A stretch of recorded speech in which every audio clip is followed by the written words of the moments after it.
Good morning বন্ধুরা, আপনারা দেখছেন লাইফস্টাইল ক্যাপচার চ্যানেলটি। আমি অর্পিতা। কেমন আছেন সবাই? সকালটা শুরু করলাম এক কাপ চা দিয়ে। কালই ভেবে রেখেছিলাম আজকে কিছু চুলের পরিচর্যা করব, তারই প্রস্তুতি শুরু করে ফেলেছি। মাথায় একটু সকাল সকাল উঠে হেনা লাগালাম। হেনা লাগালে বেশ চুলটা সুন্দর লাগে।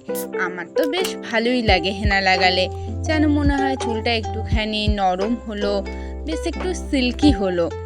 তো যেই ভাবা সেই কাজ, সকাল সকাল উঠে লাগিয়ে ফেললাম হেনা। আজ রবিবার, আমার ঘর গোছাতে বেশ ভালোই লাগে, তো একটু সময় পেলেই ঘর গোছানোর কাজে নিজেকে লাগিয়ে ফেলি।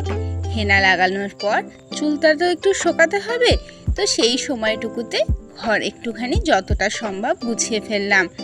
যদিও খুব কম দিনই আমি এসবের সময় পাই, তাও মাঝে মাঝে এসব করলে আমার বেশ মনটা ভালো হয়ে যায়।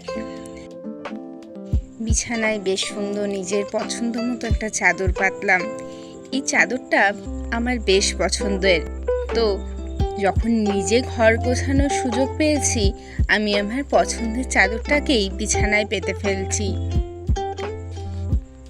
বন্ধুরা, তোমরা জানিও তোমাদেরও কার কার এরকম আমার মতো ঘর গোছাতে ভালো লাগে।